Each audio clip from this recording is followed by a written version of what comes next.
بسم الله والحمد لله والصلاة والسلام على أشرف خلق الله محمد بن عبد الله صلى الله عليه وآله وصحبه وسلم تسليما كثيرا أما بعد. La cause de la première désobéissance envers Allah dans l'histoire de l'humanité qui nous est relatée, elle émane du fait de faire passer la raison avant la révélation. Et ceci dans le récit d'Iblis, lorsqu'Allah subhanahu wa ta'ala a créé Adam et qu'il a ordonné aux malaïkas ainsi qu'à ceux qui étaient présents, et parmi eux une créature qui ne faisait pas partie des anges, Iblis, le djinn. Il les a ordonnés de se prosterner à Adam, d'une prosternation de respect pour la création d'Allah et en guise d'obéissance à l'ordre d'Allah Azza wa Jal. Les anges qui sont dotés de raison mais ne désobéissent jamais à Allah Azza wa Jal. La ya'souna Allah ma amarahum wa yaf'aluna ma yu'marun.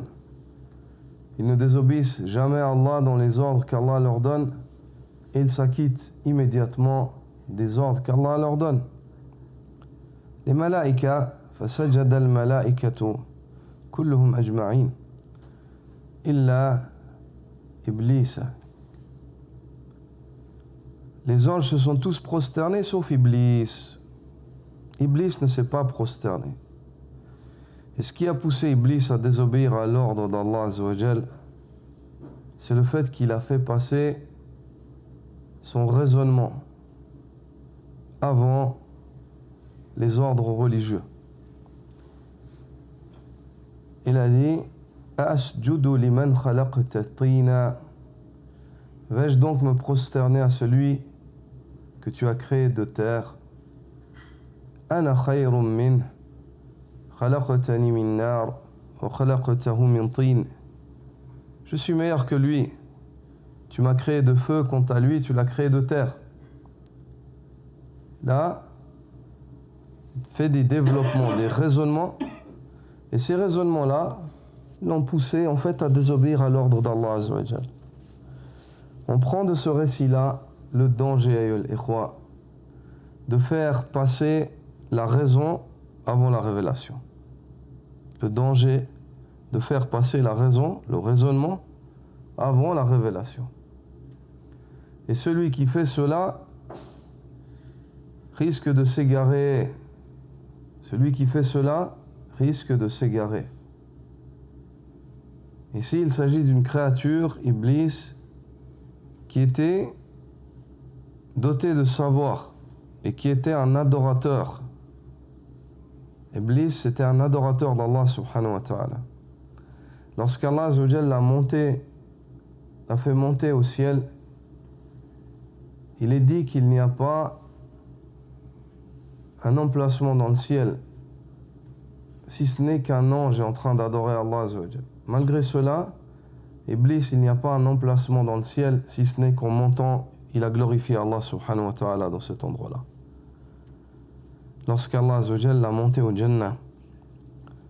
Donc, ikhwa, ici, il s'agit d'une créature qui est dotée de savoir et d'une créature qui est aussi dotée d'actes.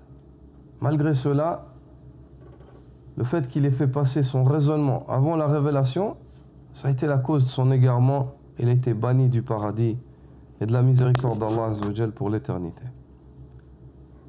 C'est pour cela, Cheikh l'Islam Ibn Taymiyyah évoque et dit Al-aqlu salim la yunaqidu al-naql al-sahih. La raison saine, elle n'oserait jamais s'opposer à la révélation véridique. La raison saine, elle n'oserait jamais s'opposer à la révélation véridique. Et si ton raisonnement dans ton raisonnement, il y a quelque chose qui va en opposition avec ce que tu trouves dans le Coran et la Sunna, n'accuse jamais les textes, mais accuse ton raisonnement. Ittahim aqlak, la tattahim an-nusus. Accuse ton raisonnement et n'accuse surtout pas les textes, car tu t'égareras, car tu n'as pas plus de savoir qu'on avait Iblis, et tu n'as pas plus d'actes d'adoration qu'on avait Iblis. Ne pense pas que la guidée t'est garantie. Donc soumets-toi à Allah subhanahu wa ta'ala, soumets ta raison à Allah. L'imam al-Dhahabi rahimahullah dit qu'Allah azza wa jal bénisse une faiblesse d'esprit qui obéit à Allah, et qu'Allah azza wa jal maudisse un esprit éveillé qui désobéit à Allah azza wa jal. Qu'Allah azza wa jal maudisse un esprit éveillé qui, cet esprit éveillé, il est la cause pour que cet homme il désobéisse à Allah subhanahu wa ta'ala.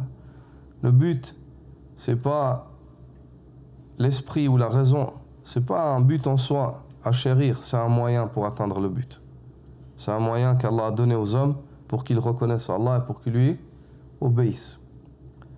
L'imam Ibn al-Qayyim évoque que un des Arabes, un des Bédouins, ils lui ont dit: comment est-ce que tu as su que la prophétie de Mohammed sallallahu alayhi wa sallam, elle était vraie? Comment est-ce que tu as reconnu que c'était lui le messager d'Allah? Écoutez la réponse de cet homme, subhanallah.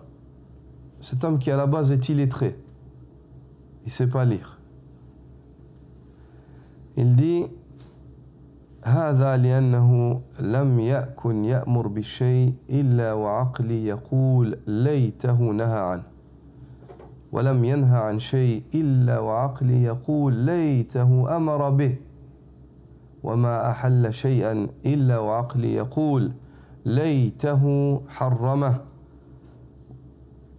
وما حرم شيئا إلا وعقلي يقول ليته أباحه فعرفت أنه رسول من عند الله عز وجل. Il dit: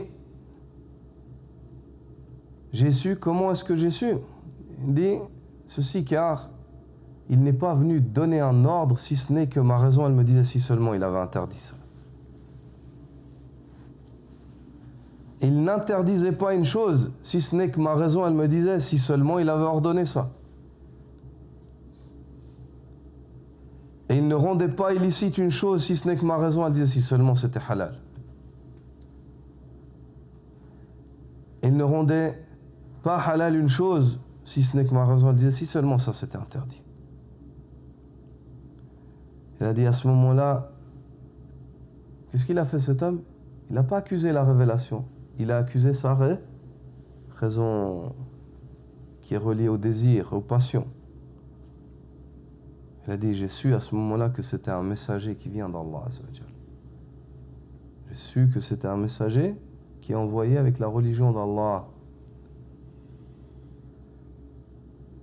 Il est important, ikhwa,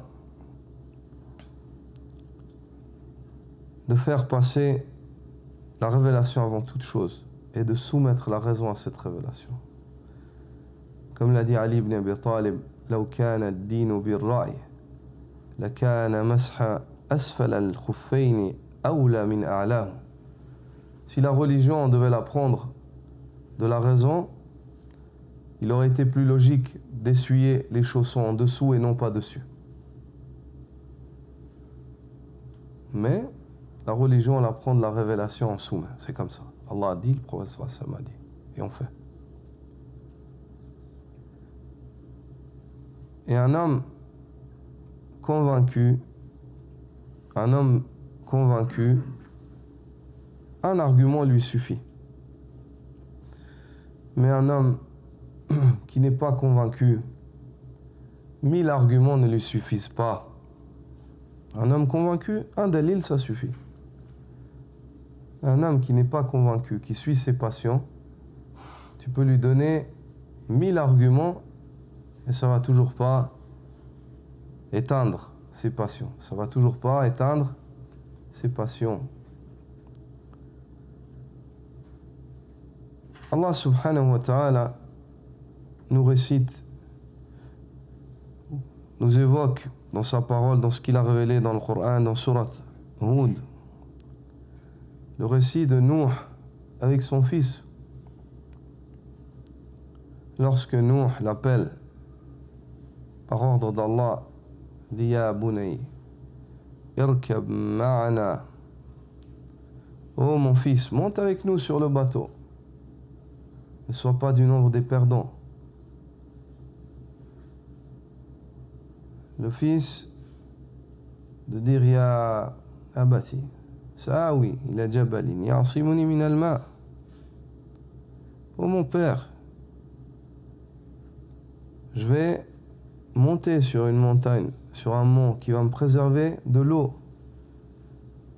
Nuh lui dit La asima al-yawm min amrillah. Il n'y a pas de possibilité aujourd'hui de se sauver de l'ordre d'Allah. Tu peux monter où tu veux.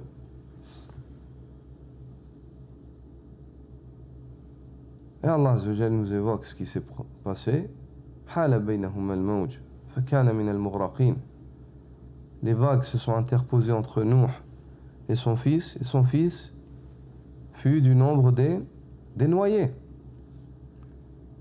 Cheikh l'Islam Ibn Taymiyyah, dans Dar Ta'arud al-Aql wa al-Naql, lorsqu'il évoque ces versets de Surat Hud, il dit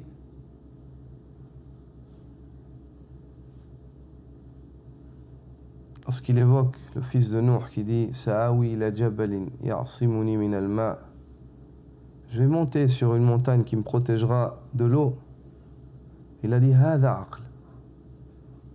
Ça c'est le raisonnement. Tu vois l'eau monter, toi tu vas plus haut. Ça c'est la raison. La asima al-yawma min amrillah.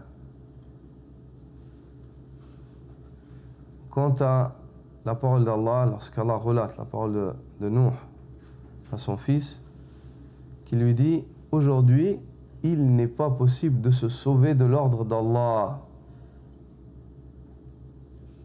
Il dit Hada naql. Il dit ça, c'est la révélation. Ça, c'est le fait de parler, pas la révélation.